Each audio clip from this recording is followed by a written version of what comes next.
welcome to the first podcast in a post-Vince McMahon world. I knew you were going to mention wrestling. I knew it. When we were getting the podcast ready, everyone, I said to Mark, like, have you got a starter? Because if you've been listening to the podcast for a while, you'll know that we always do a cold open. Generally, something that we just would say to each other.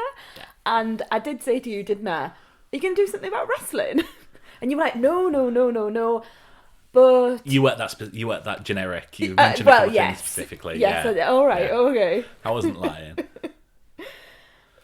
Do you want to change the podcast into a wrestling podcast? I mean, yes. You have wanted to for quite a while. Yes, please.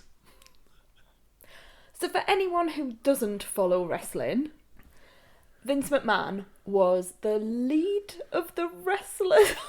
I'm like, the leader of the wrestling. The leader of the wrestling. He was like the chief. Was he like a CEO? He was the CEO of World Wrestling Entertainment, which is the world's biggest wrestling company. Which was known previously as WWF until there was a big intellectual property battle, which is, my background in lawyering comes in. That's how I know them.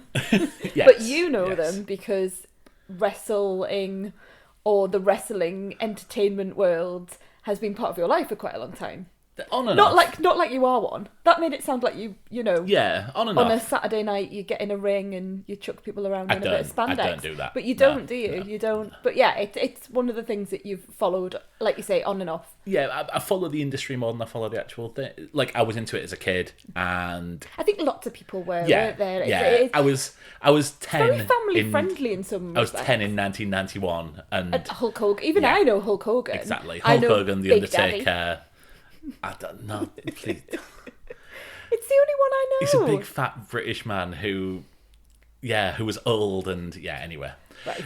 Hulk Hogan, the Ultimate Warrior, Undertaker, Mm-hmm. And then, but as with anything where people are steroided up, I mean, I don't think that's even allegedly. I think a lot of them have been proven federally like performing actual live stunts every night, and therefore having to take a lot of extra help to get them through the night and everything like that. There is a very, very, probably more interesting background to the industry. A lot of the people I grew up watching are no longer alive, which is horrible. Very premature deaths, haven't they, because of what has happened? Yeah, because of the abuse that they put on their bodies. And it is an immoral industry. If you are watching wrestling, you are doing so mostly with holding your nose partly. You have to understand that there are people there who are horrible people. It is a horrible industry to get into. It doesn't look like, and I only know it from a sort of from the things that we've watched a lot of documentaries, and I have followed it when you've been following it. For example, watched a few of the big shows, like the Royal Rumble and that thing where they've got a suitcase full of money that's, It's not money. It's not money. Oh, you're it's doing called that. Money in the Bank, Yes. It's called, Yes. So, you can see that it is ripe, as many industries, I mean, these big industries are, it is ripe for people to take advantage of others, for there to be bullying, harassment, etc., etc. And this brings us back to the most recent news, which is what you were referencing at the beginning of the podcast, which is where there have been allegations made. Yeah, I mean, so as part of on the back of sort of the Me Too movement, there was something which was called Speaking Out, which affected wrestling across the world. There's a pretty thriving British independent scene at the minute, and it really affected that. So a lot of British independent stars had accusations thrown at them. Now, I don't follow it close enough that I know whether they've been proven or anything like that, but there are certain allegations that have gone out about a lot of British stars and a lot of American stars. And as part of this, and sort of on the back of this, there has been some revelations in national press, so like the Wall Street Journal, so respected press, very respected, of Vince McMahon, who is the 77-year-old CEO and essentially 100% control of the entire process, micromanagement of the entire process of WWE. He lives and dies by WWE. He will ring the writers at 3:00 in the morning to tell them that they need to rewrite a program that they've had written for a week that's going live in 12 hours. He has been, even with my very limited knowledge, from what I can see and from what you've told me, he is a controlling force. And they call him Mr. McMahon. Yes, Mr. McMahon, and Mr. McMahon is the character that he plays because as part of the real financial peak of the WWE in the late 90s, there were two companies that ran parallel to each other, and a lot of the big stars moved across to the other company, which was called WCW. There was left without a couple of big baddies, and he became the big baddie. So he played the boss.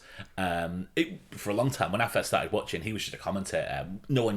I didn't know because I was 11 that he owned the company. He was just someone who appeared on TV interviewing people. But yeah, there's been some number of allegations about his extramarital affairs. He has been quite open that he is, and his wife has been in the past involved in the company, but he has been quite open about his extramarital affairs. They have been spoke about under oath in court before now. Okay. So I am feeling, if Vince McMahon's going to sue us, I think that's unlikely, but yeah, they have been proven in court. He has spoken about them in court before now. Things have been documented. And there have been, and I think the thing that's really forced him out is there have been financial irregularities in the accounts stemming from possibly payments made to people as part of non-disclosures as they have left the company. All the allegations are out there.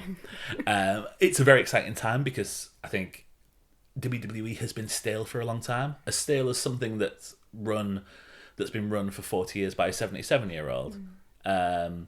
With one vision. With one vision. Yes, and with one a voice. sense of humour that is very much around people like dick and fart jokes and people being sick and quite a juvenile sense of humour. Someone who, I was listening to a podcast of randomly Freddie Prinze Jr., who, after his acting career, faded a little bit, he became a writer for WWE, and I think, he was always a fan, and I think his name got him in there. And apparently he was sat there on a plane watching a stand-up set by Richard Pryor, and Mr. McMahon turned to him and said, "Oh, who's that?" It's like, you don't know who Richard Pryor is. Right. There was one time when on a plane, apparently saw Austin Powers 3. Is that Goldmember? Goldmember, 5 years after it came out, and so he decided the next day that one of the girls, they were going to put a big mole on her face because that's one of the things. Yeah, he is. Shouldn't really be laughing, but I am. The thing that everyone is saying is, what is he doing now? Because he is out of the company. He is still the majority shareholder and keeps the vast majority of the voting rights. So, but he is not involved allegedly day to day with the operations, and this is someone who has spent probably 95% of his waking hours living wrestling. Yeah, it's going to be a big shock to the system. Yes. And I think we should put a big shout out as well to the person who broke the news for us, because I was lying in, but we had a bit of an early night, didn't we? Because we come back from something. We've been on holiday. We've been on holiday, and obviously once you've been on holiday, you need a holiday from your holiday, don't you? So you end up coming back and being absolutely shattered. So we had gone to bed fairly shortly after our little one had gone to bed. And I think you had almost fallen asleep, and I was doing that thing where I'm scrolling through Twitter. Yeah. And Kevin Mann, who is the host of many, many podcasts, including Cinema Swirl, How To Wrestling, and the Attitude Era podcast. Thank you for helping me out. He tweeted the breaking news that Vince McMahon had, in inverted commas, retired. And I couldn't hold it in. So I had to nudge you, didn't I, and go, I've got something to tell you. And I was incredibly glad that you did. Yeah. And any semblance of an early night at that point, it was gone out the window. It was gone. It was scrolling through Twitter. It was finding live radio shows on people broadcasting on YouTube and Twitter Spaces that I could listen to. Yeah, that was it. You were awake at that point. And actually, we should say that Kevin was on BBC World Service. Yes. And he did a really, really brilliant, and it was so knowledgeable, so engaging. And even I, as a non-wrestling person, or someone who kind of knows it through you, just actually in the middle of the night was listening to it, finding it and listening to it. And I was really excited for you. I know it sounds really weird, given I don't want to make light of the allegations or of the bad things that have taken place. Yes. But I was excited for you that wrestling and WWE and that industry that you start you off and you just keep going with it.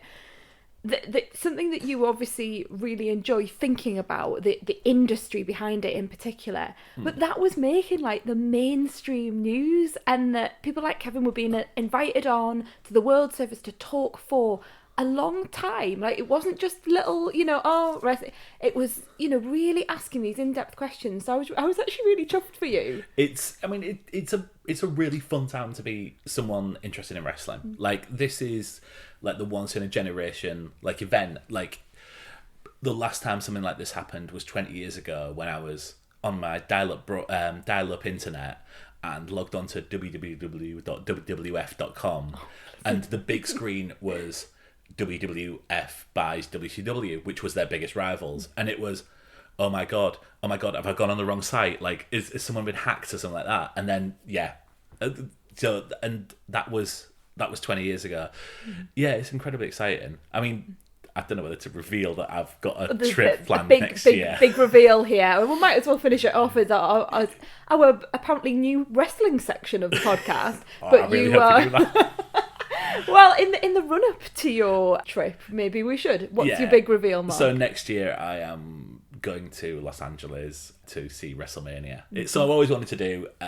It's probably a perfect time to do it before certain things happen around childcare and stuff like that, where I'm going to have to spend a bit more. We're going to have less full time childcare, I would say. So want to do it once, do it properly. Absolutely, so and you really are doing it properly. We'll reveal the rest of the things that you've kind of got me even like really excited to go, yes, pay more for that.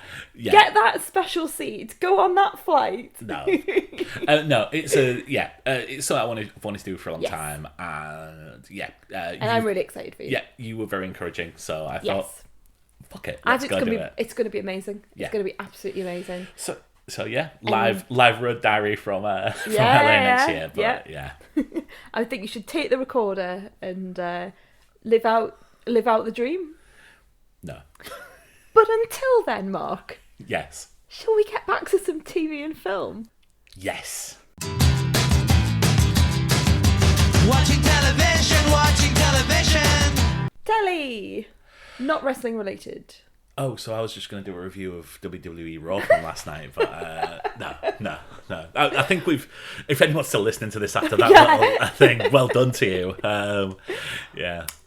Okay, so we've got 3 things to talk about. We've got Westworld Revisited, so we're going to go back over Westworld and just catch up with what we think of the new series now that we've watched a few more episodes. We've got Better Call Saul, which you've been watching. Yes. So there'll be a little bit from you on that. And we've also just watched the first episode of Sky SciFi, I'm getting it right, Sky SciFi's new... What would you describe it as? It's a horror drama, I would say. Thank you. Horror drama from. So, from Westworld, Better Call Saul, which one do you want to do first? I'll do Better Call Saul because this is just basically a call to arms for anyone who's not watching Better Call Saul. This is, and I've said it before, and I will say it again, the best show on TV. It just is the best show on TV for me. I think a lot of people stopped watching Better Call Saul after season 1. Breaking Bad finished, and Better Call Saul went straight into it, and it was a spin-off of a side character. You've never seen Breaking Bad, have you? No. Well, I have. I've seen episodes that you've been watching. I've seen episodes that are meant to be like seminal episodes. Even I know that they are like the special episodes, the ones that everyone talks about. I've seen the end of it, and it just wasn't for me. I just didn't get into it.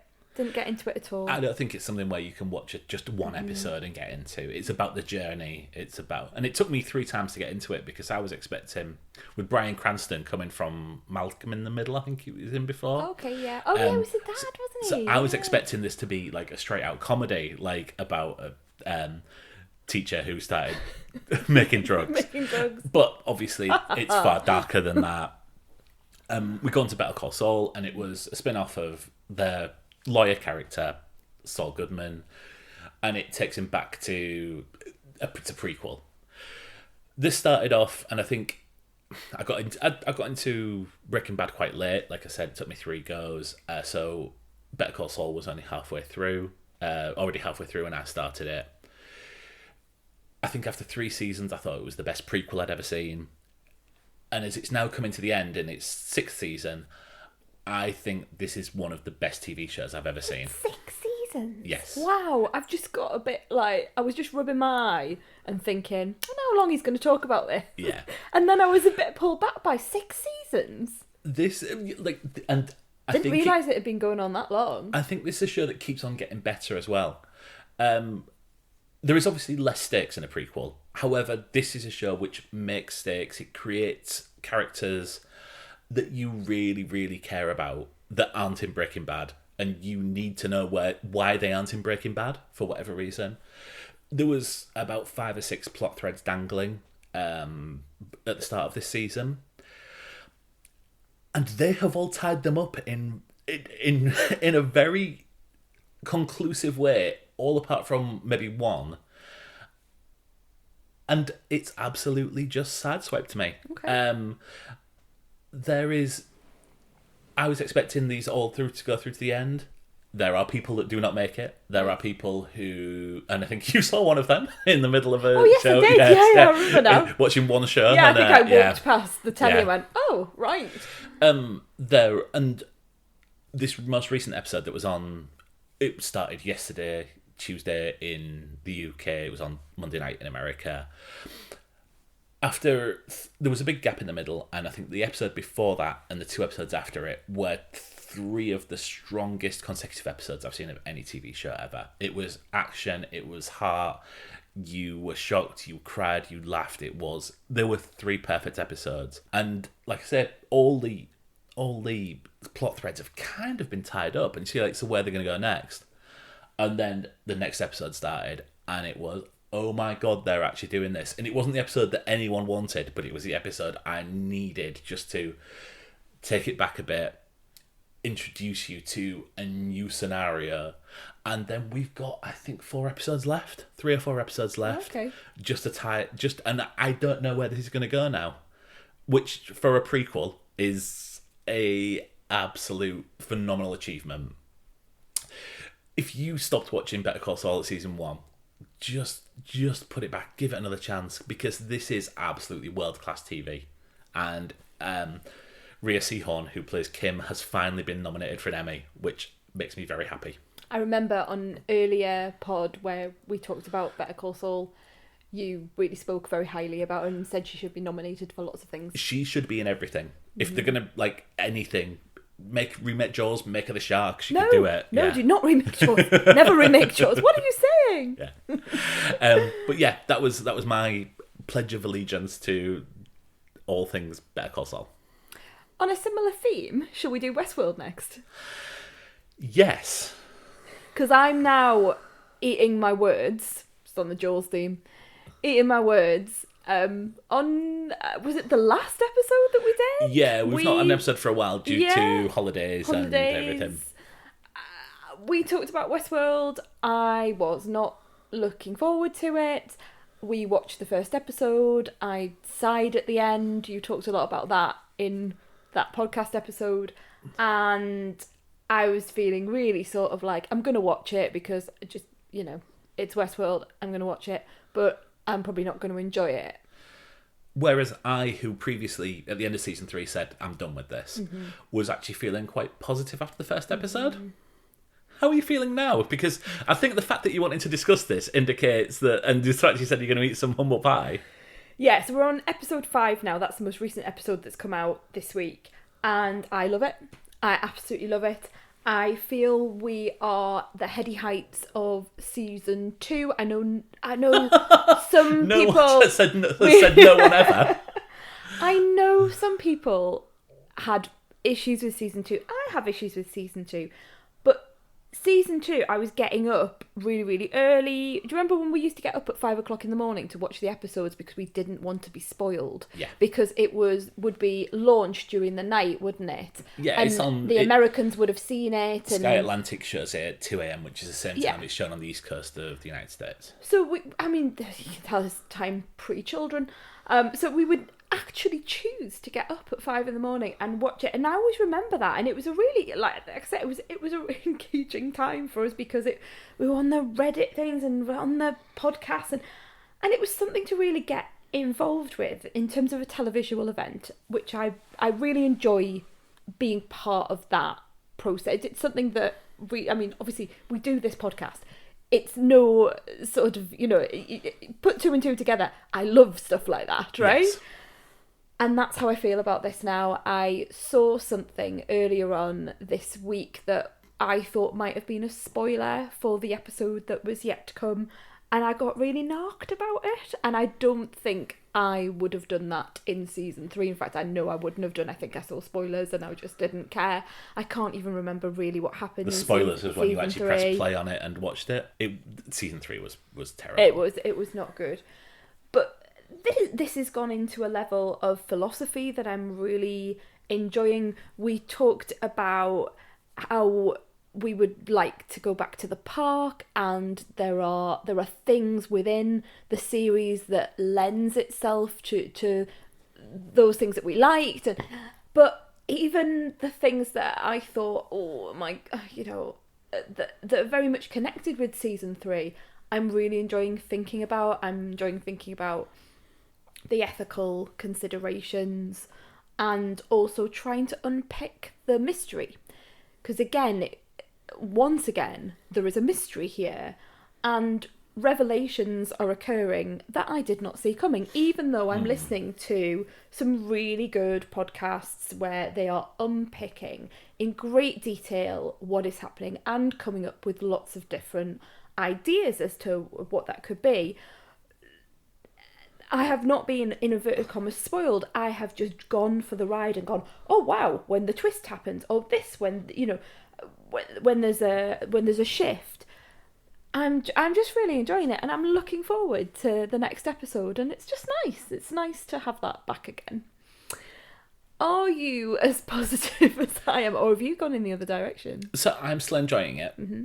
I think part of the reason I'm enjoying it is I have given up listening to all podcasts about Westworld, because there are a lot. I only listened to a couple, and I only listened to 2, and and they are very well made podcasts. Yes, but they and the show invites you to do this. They want to talk about the mythology and the philosophy behind it, and I do not give 2 shits about the philosophy about it. Okay, I am here for the mystery box of it, and one thing I will say is, Westworld, and to a large extent any mystery box, is like one of those cars that you pull back and pull back and pull back and pull back and pull back, and in the finale it will all depend on what happens when you let go of that car, is how I feel about it, because I'm enjoying the journey of pulling it back and feeling it's love roller coaster just going over the edge. And sometimes in season 1 you pull back the car and it goes for miles, and in season 2 and season 3 I felt you let go of the car and it flipped upside and set on fire, and in season 3 also turned into a flaming turd. So yeah, I'm enjoying this for what it is, but there has to be a payoff for me, and they are 1 for 3 on payoffs for seasons. So yeah, I'm willing to give it the chance. If it succeeds, I will go for a season 5 if it's there. If it's not, I don't know, because I'm enjoying the journey, but how many times can you be let down? Yeah, understood. Fair enough. But yeah, like I said, it was nice just to shoot in commercial breaks, just shoot like theories to each other and stuff like that. Like, do you think she's that? And it's like, oh no, nice. She can't be, because like there's this, and it's like, oh yeah, you're right, yeah. And that's why I like it. And yeah, I'm not bothered about the philosophy of robots and humans and artificial life and stuff like that. That's not why I'm here for Westworld. There is a really, really engaging discussion around it, and that's absolutely fine for anyone who wants to get into that. But that's not why I'm watching this show. I'm watching this for the mystery box element of it and the clever reveals that they can sometimes pull off and sometimes don't. So yeah, I'll see where it goes. But I'm glad that we're enjoying it. Like Yeah, it's a nice. Monday night thing. We'll get in. We'll have our Yeah. tea, and as soon as Blake's in bed, we will that's the first thing we do. Pop the Westworld on. Maybe Pointless first. Oh, but yeah, it's obviously. It's off 2 episodes at the minute, so we're not doing that. Right, we need to talk about From. Okay. So From is the big tentpole release that has come from the relaunch of the Sci-Fi channel. SciFi, SYFY, Sci-fi. has been rebranded as Sky SciFi, SCIFI. Actually spelled right, yeah. I mean, they don't make it easy to talk about in an audio medium, No, do they they? They don't. But anyway, yeah. Yeah. You've done it very well. Yeah. This is a show which we were in a pub, I think, or in a restaurant. We were in a yes, we were in a sports bar. Yes. And on the telly, there was an advert for this.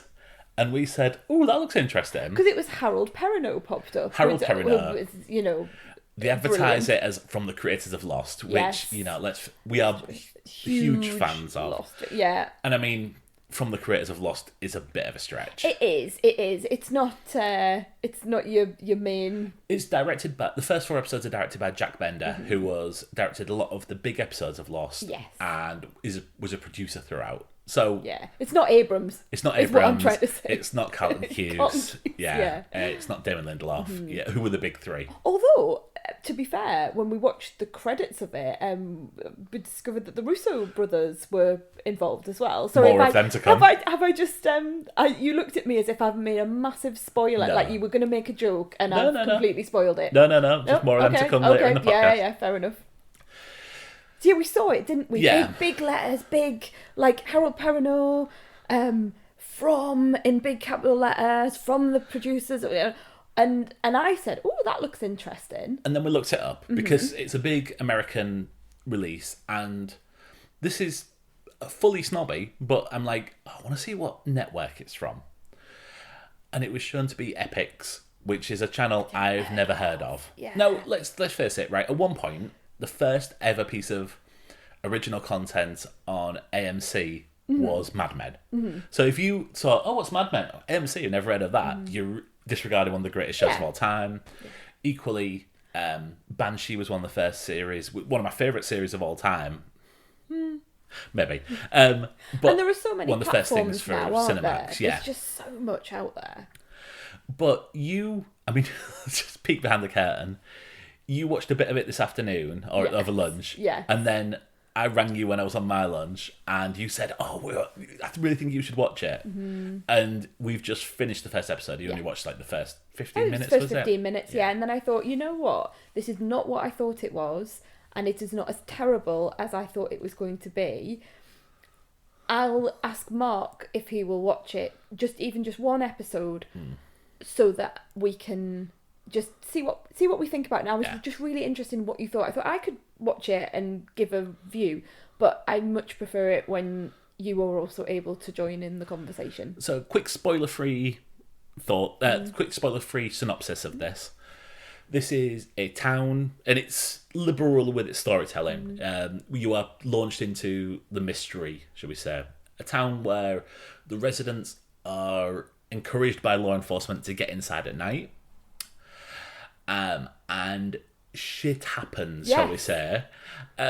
There is also some newcomers that appear in town, and it seems like that has been a while since that has happened. And they appear, they have problems, and they have to deal with these problems before dark in the first episode, I think is a spoiler-free synopsis. Harold Perrineau plays this town sheriff. So he seems to be the centre of everything. Yeah. He's in quite a few of the scenes, isn't he? This was not what I was expecting. Yeah. Oh, I'm glad you said that, because that's how I felt. Because I was expecting like some cheesy sci-fi drama. The thing which I saw, when I saw this advertised, the thing which I thought was a show which I really loved called Jericho, and I think you've seen it. Yes, I have, yeah. Which is totally what I was thinking. the thing of that is it's a town in the middle of nowhere.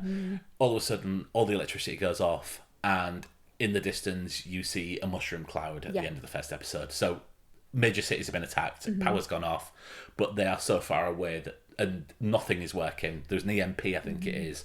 So anything motorised can't work, blah, blah, blah. And then you get to know the people in the town, and it's all about community, and it's not really about what has happened elsewhere. Yeah. It's about the people and Yes. the families. I mean, the other thing that having watched it, this reminds me of is there's a little bit of the leftovers there. Yeah. There is it's clear that there is one element of the town which is separate Slightly to distant, the way that what was the cult called in the leftovers? I cannot remember. I cannot remember. Look, Leftovers is one of the greatest TV shows of all time, and I think that's kind of like a perfectly acceptable opinion to have. And I don't think you're saying that this is the new Leftovers or this is the new Lost or anything, and I certainly wouldn't be saying that. But it's not what you think of when you've done a bit of background research and you're expecting it to be poorly shot, Harold Perrineau to pop up every now and again, and then for you to get halfway through and go, you know what, I give up on this. But the thing which has got my attention is this is hard horror. Yes. There is horrific sights from the beginning. There is gory scenes. There are jump scares, I would say. But not for the sake of a jump scare. It is for storytelling, and not for the sake of showing something gory. And I think Walking Dead, for example, sometimes just show something gross for the sake of showing something gross. This, I felt everything was for the purpose of telling a story. Certainly at this point. I mean, we've only watched the first episode. There's 10. It has been renewed for a second series. I am more than happy to binge this because all 10 episodes are on. I think I'd have to take some time over it. I think you're totally right. The horror element, or that the depth of the horror, took me by surprise. Those first 15 minutes. Part of the reason why I wanted you to watch it with me was because I was a bit scared, and I thought, you know what, if you don't watch this with me, I might not watch the end of it, because I think I'd need to be with you. And actually, it did get worse. As time went on, I was glad you were there with me. There were some scenes of children in peril, and also children medically in peril as well, which is very triggering for me. So I was quite happy that you were here. But it is horrific, and the camera remains in situ. You know, it's not that you just think, oh, someone's in peril and they're just slightly off screen. You are watching things occurring, and you are seeing the ramifications of things occurring. So it's incredibly, to use a bit of a phrase, Kingian. I think it's just Stephen King. I mean, going back to literature, but even more recently, where there've been all those adaptations of the King novels, maybe the lesser known King novels, reminded me of things that is it Mike someone has been. I don't know it very well, because I do tend to stay away from the horror element because I get very scared. But there's a guy called Mike, I think it's Mike Flanagan, who has been directing or producing or behind a lot of the adaptations recently that have been getting a lot of praise. So he did Midnight Mass and The Haunting of Hill House, which I don't think is a Stephen King. No, but it sort of all mashed. That was all, because I watched Midnight Mass. It was actually the Cinemile who recommended that, and I binged that very, very. It was, and that was hard horror as well, and it really reminds me of that. I think it's that sense of foreboding that you get with King, that sense of foreboding that you get with true horror, where it builds and it builds and it builds, and you think, oh no, well, it's already done certain things to show me that it's not scared to do them. Yes, it could do that again. Yeah. So I'm happy to watch it, although I think I'd have to take some time over it, because this whole people in peril, and also just those horror elements of it. It's not a lot. Like, I was never scared for Lost. Lost was so I think there poppy for me. I think there are. There's things where people pop up who are meant to be dead, and that absolutely terrifies me. So anything ghosty is a bit, but not like this. This was. I think there is quite a lot of suspense in Lost. when they are out in the woods and stuff like that. It's not Okay. hard horror, like there's Yeah. no. I mean, there's gore because people 'Cause of- in a yeah, painful in a plane plane crash. But not in the same way as this. No. But It just seems slightly lighter. This is maybe because you're in this setting of the village. Maybe because it's the first episode, and they need to let you know the stakes. And yes, that they shit really is do. about to go down, They and really boy, do. do Yeah, they do that. yeah. But great. Oh, I'm really I pleased. hope more people check it out. Yeah, because I hope think it's a better show than deserves to be on what used to be the Sci-Fi Channel. I mean, look, Sci-Fi Channel's had some good stuff on. And I said this to you: if this was sort of Sky Original, or it was on Netflix, or it was, I thought, as one of their flagship. I think this is, not that I think they put it on Apple, but if it was on one of those platforms, Sky Atlantic. Yeah. What was the thing with Jason Bateman? It was a King novel, I believe. Jason Bateman. Oh, the one with Cynthia Erivo. Yes. Can't remember its name, but yes, that was Teen Wolf 2. And Paddy Considine was it. I can name anyone who was in it, but I can't tell you what it was. The Outsider. That was really sort of like, we're going to do this thing and we're going to really promote it. And and that's on Sky Atlantic, and that gets an instant piece of respect that this doesn't. I'm really excited to see the rest of this. Let's watch one now. No, too scary. Just before bed. So we've got some films to talk about. You've only got one, is it? Yeah, it's the one that you watched with me though. Yeah, okay. Yeah, it's not me on my own. No. But you've got one that you've been to see on your own. I've got two. I've got Thor, Love and have you? Thunder, which we've still not talked about. We've got a lot, haven't we? And Right, we better get on with it. Let's get on with it. Saturday night at the movies. Who cares what picture you see? When you're hugging with your baby, let's roll in the balcony. Thor. What is it good for? Absolutely nothing. I made that joke when I Did went to you? see it, and you just completely ripped it off. I'm so sorry. I just thought of it right now, and I was really excited about it. And I thought, I could maybe absolutely 1 star. I was like playing with all of that in my head. And I thought, no, I'll just go for the lyric. Absolutely average. I mean, it's not a bad film in any way. I mean, this has been out a few weeks now, and I think everything that needs to be said about it has been said. But I think kind of the big thing for me was I've been to see every Marvel film that's been out since Infinity War, on the morning of its release. I've took a day off work, and funnily enough, I've not got any holiday days left because a lot of films have come out. But I wasn't bothered about this. I think they are now releasing 3 and 4 films a year. We've now got MCU TV shows in between those. It is a little bit of fatigue from this. And I think the big thing for me is that in the phase 4 of the MCU, they've been quite standalone, these films. And I can understand that after Endgame, there was a need to just sort of reset. But I really got into the MCU when things started crossing over, when Infinity Stones started popping up, and that little thing at the end of Guardians of the Galaxy, he's carrying an Infinity Stone. You're like, wow, that's how it's going to tie in.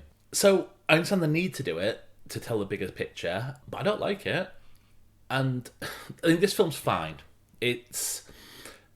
I will applaud Marvel for not containing any parts of the plot in the trailer, because this film starts... Really? Oh, yeah. Right, I didn't... This film starts, and there are, within the first 5 minutes, there are, wow, and then wow again, of gut punch moments, which I did not see coming. Because I really felt that they gave quite a lot away with who was in the film, for example, in the trailer, that I didn't know, and how they looked, what their representation. I'm trying not to give anything away. Yeah. And the style and who they might be embodying. Because it's in the trailer, I think it's fair game. Okay. To say, warning if you haven't seen it and you haven't seen the trailers and you don't want to know anything. This brings back Natalie Portman as Jane Foster, and she becomes the mighty Thor, so another Thor character, for reasons that are quite clear in the film, but are not touched upon in any way in the trailer. Yeah. Taika Waititi comes back to direct it after Thor Ragnarok, and I think this film put me on the back foot in the first act, because it tries to...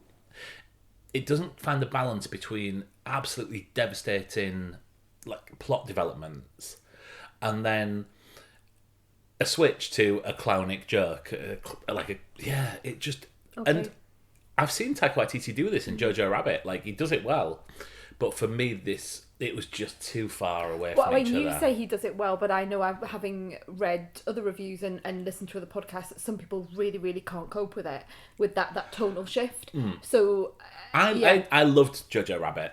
This didn't work for me.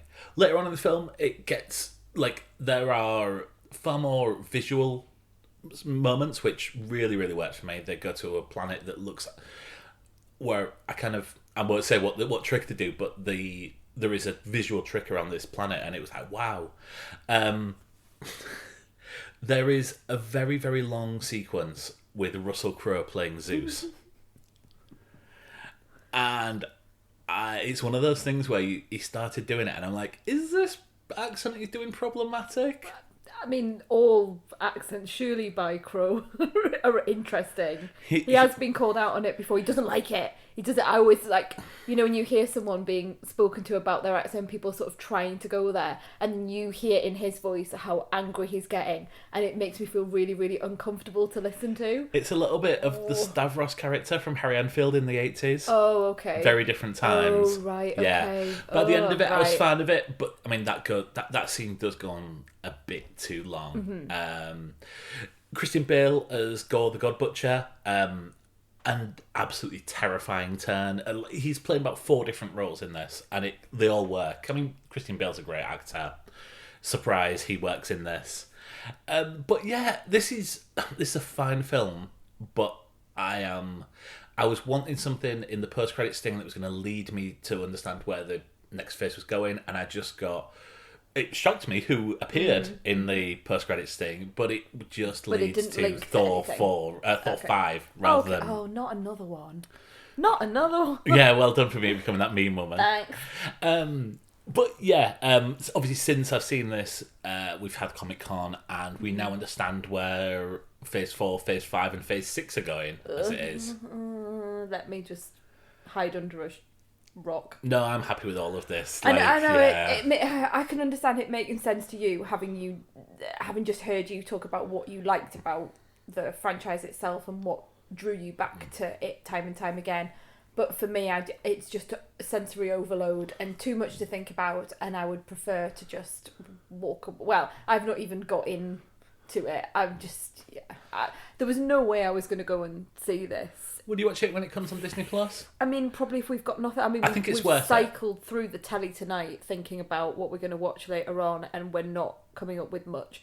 So maybe if there was nothing on, I might watch it for your interesting notes about tonal shift. I think it's fine. I think Chris Hemsworth is clearly like the best thing in these. I mean, Chris Hemsworth is pretty much the best thing in pretty much anything he's in. And God, that man's a star. And there is one point where he takes his shirt off, and God, I was like, wow. Yeah, he looks amazing. Can I move on to Where the Crawdads Sing? Yes, you can. Crawdads. I mean, we've called it many different things over the week, to be fair. We keep getting confused about what it's called, even though we were fine to begin with. Yes. When you said you were going to go and see it, we were fine. And then once you've been to see it, that's it. And do you know that crawdads are lobsters and not birds? Yes. I didn't know that. Yeah. Apparently everyone else knows this, apart from me. I only knew it when I looked up what the fuck a crawdad was. Oh, fair enough. Yeah. Okay. So, adaptation of the Delia Owens book. Had you heard of the book? No, not Neither at all. had I. Okay. It was a big summer hit apparently a few years ago. But yeah, completely passed me by. So, this is a film about... Is it? Yes, yeah. About a girl who lives in the marshes of North Carolina in a troublesome family, and her mother and siblings move out when she was just 7. Even then, the folks in town say with a prejudiced eye, this girl's not right. And the reason I'm using those words is because this is a gender-swapped adaptation of the song Hazard by Richard Marx. It's one of the greatest songs ever written. Whoa. I mean, it's funny. Only for the lyrical content. Yeah. So, Like, yeah, anyone who doesn't know that song, listen to it. And It's amazing. it's about Richard Marx 100% killing a girl that he was dating. And at the end, like, there's this narrative about he was the boy in town. Oh, that boy's not right, and everyone was prejudiced. And then I realise we're going off the film here, but I've got to talk about this. And then this girl, he makes friends with this girl, and then this girl gets is murdered, and everyone comes for him, like pitchforks and everything, don't they? And they come for him, and then he's saying, "I swear I didn't kill her," but he clearly did, didn't he? He did. I mean, that's it's a joke between you and I. And ever since we got together, I think it was one of the things that first came up. We both sort of turned to each other and went, "He did it. He did it. He did it." Anyway. So there's a framing device in this that this takes place during a courtroom trial of Daisy Edgar Jones's character, whose name I can't remember right now. Kaya. Okay. Because in the trailer they call it the Marsh Girl. Yes. Known affectionately around town, or unaffectionately, as the Marsh Girl. Mm-hmm. On trial for the murder of a popular local boy who's found in the opening of the film. It is Hazard. And then it flashes back to her growing up, her meeting people, her early relationships, her relationships with her family, to the point where it is definitely a framing device, the trial, rather than anything else, and it plays into sort of the last act, obviously. This has taken a bit of a kick in. For me, it's absolutely fine. One thing I will say is, this is a female-fronted film, and the only other female-fronted films in the top 30 films in the US this year are Scream, Everything Everywhere All at Once, and The Lost City, is that what it's called? The Sandra Bullock, Channing Tatum that one, yes, film? Yeah. And they were released in March and January. So, this is a film that feels like it should now be belonged on streaming, but if films are being released with female, like, how can... Yeah. So I was happy to give it some... Shocking, actually. I didn't realise there was such a... It's not a film I would normally go see. Yeah. But there was nothing else on, and so, yeah, I'll give it a go. I think you also said as well, to give you your due, you also said, these films are not out there. Yeah. So I want to go and see it and give it the attention that it deserves. These are films that aren't made anymore. Yeah. Or if they are, they go straight to Netflix and are forgotten about after a week. Yeah. I feel that part of the problems with this is probably a lot of people have read the book. Why would that be a problem? I don't understand. Because do you think like any adaptation of a book that people love is not like... never works as well, does it? Because they have to cut everything down to 2 hours. Okay, so are you saying that people aren't going to see it, or people aren't liking it because I think of the I assume so, because I think it's fine. I suspect that there's a lot of stuff from the court trial that's cut out because there is key plot points that appear in the final act. Right. And I'm like, you know what, if that was sewed in a little bit earlier, people who've seen it will understand what I mean. Everyone's calling this Marsh girl, oh, she's a Marsh girl, she's a feral girl. I mean, it's Daisy Edgar Jones. Yeah, looking beautiful. Yes, she does not look like Stig of the Dump, I'll tell you that now. She's got perfectly washed hair and, they could just have, crimped her hair a little bit to make it a bit of a mess, or just fuzzed it up a bit. Put a bit of mud in it. Yeah, exactly. Because she's like that as a young child, and then it's Daisy Edgar Jones. Okay. Is it... I imagine it, and obviously I feel like this would be completely something I would tend to watch if it was on telly. Like, if it was on streaming, I think I would have watched it by now. I just haven't had a chance to go to the cinema for a little while. Is this like your standard John Grisham of the 1990s? Is it... I know you're saying the courtroom is a framing device, but is it of that ilk of... we're learning about people, there's the crime being committed, at the end we learn who the perpetrator was, and everything comes together. That's kind of how I'm picturing it. It's more interested in the girl's life and relationship than the crime itself. Right. The crime comes very late on in the story. She's more interested in this girl, how she brings herself up, her relationship with the town, her relationship with her family, her relationship with the boys of the town. Right. So yeah, I expected it to be more of the murder mystery, and maybe that's what people were. It's perfectly fine. Okay. Like the I think the acting performances are good. Taylor John Smith and Harris Dickinson play the love interest. Harris Dickinson plays a really subtle performances. if I watch it again, I'd probably go, wow, that was a bit shoehorned in. But at the time, I was like, I'm not sure whether he's going to be like a dick or not. And okay, yeah. I don't know this Harris Dickinson. He was in, the only thing I can recall seeing him in is the Kingsman. Right. Like the prequel. Right, yeah. okay, all right. David Strathairn plays like Oh, an yeah, elderly gentleman who's lovely to Is he the lawyer by any chance? Yes. I have a feeling that I know this film without even seeing it, but that maybe means that it's a one for me. And then Michael Hyatt and Sterling Mesa Jr. play a couple who run the local store who are lovely to her and really warm to them. That's kind of it for the cast, but like if it's on, I would watch it again. It's a perfectly fine film. It's 3 stars. Okay. It's Do you want to talk about a film together? I was about to say, let's talk about a film we've actually seen together. So we've seen The Grey Man, which is is it a Netflix exclusive, or has it been on at the cinema? It has been released in cinemas. I think Netflix are understanding that they can get a nice bit of cash just by putting their films in a cinema for a week, and I think it gives films kind of a bit of authenticity. Yeah, a bit like, status. Going back to the times of like the 80s and like the video era, the studios used to rent out a cinema and like put their films in just so that in the local trade papers they could show a cinema showing that film for one day. Oh, that's clever. So yeah, I mean it was released in cinemas for a week and then it's got on Netflix around the world. So this is the latest film by the Russos, previously of Captain America films, Avengers films, and most importantly, Community. One day we're going to sit through the whole of Community. No, I'm fine, thanks. You? No. This is a spy thriller. Starring Ryan Gosling. Ryan Gosling, Chris Evans, Billy Bob Thornton, Amber Armis. A lot of people, actually. Yeah. Yeah, I know. I'm a bit...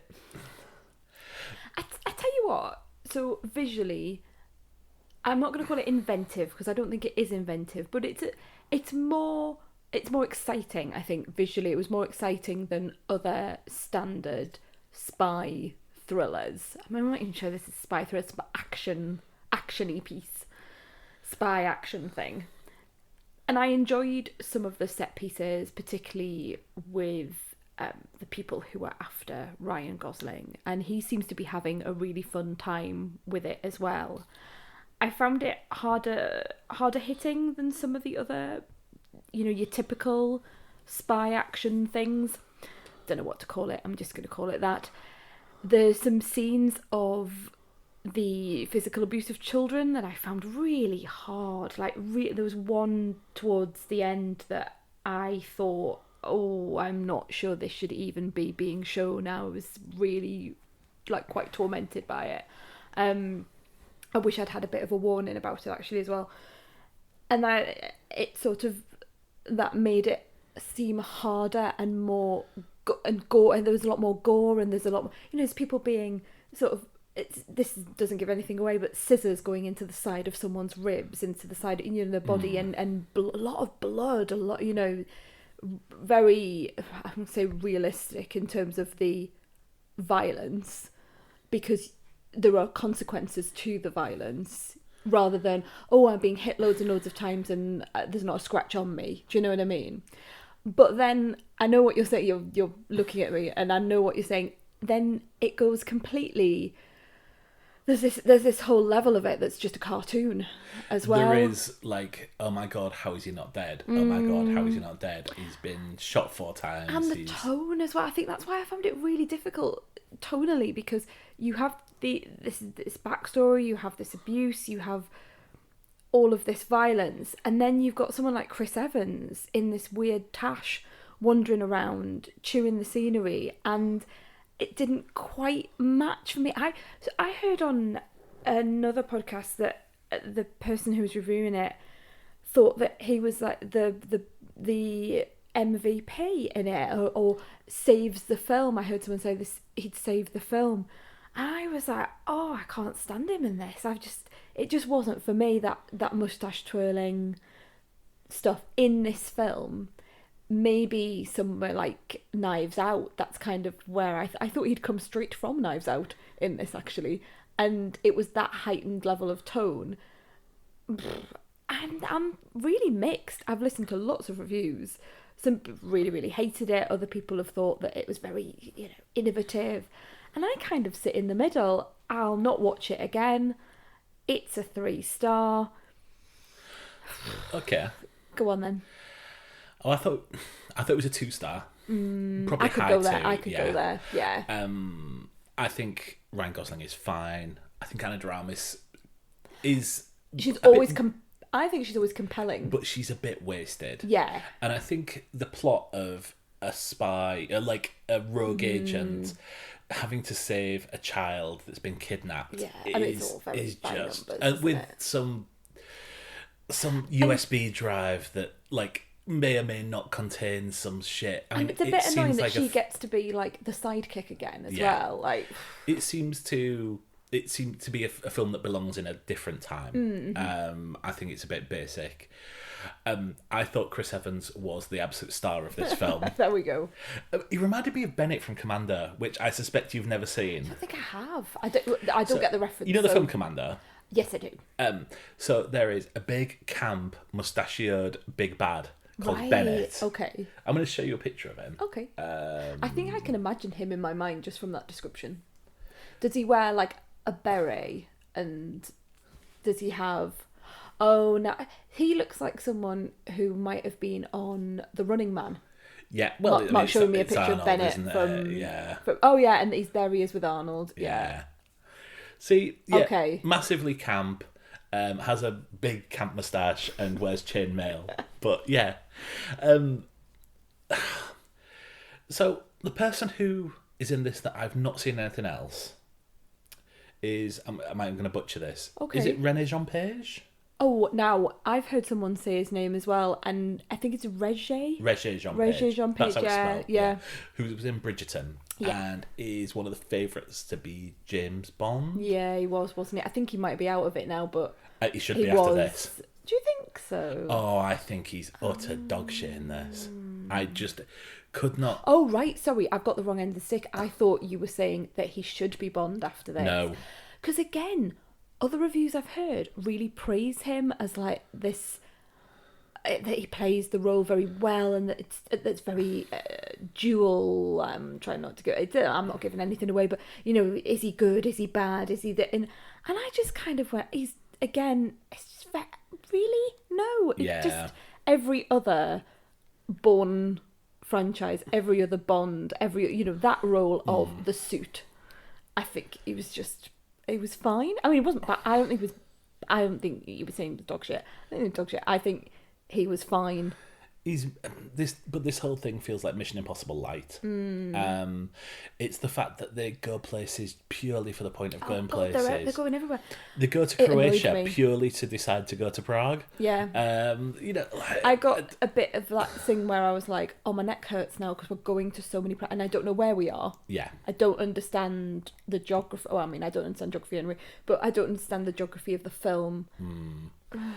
I liked Billy Bob Thornton though. I really enjoyed It's him. lovely to see Billy Bob Thornton again. Yeah. And Jessica Henwick is always lovely to see, Yeah. like in anything. She's always just, I mean, she was good in Iron Fist. I mean, if you can be good in Iron Fist, you could deserve And an I thought Oscar. she had something to her in terms of the characterization. There was some sort of that was more sort of I think I was meant to like her, and then I was like, maybe she's got a bit of a dark side.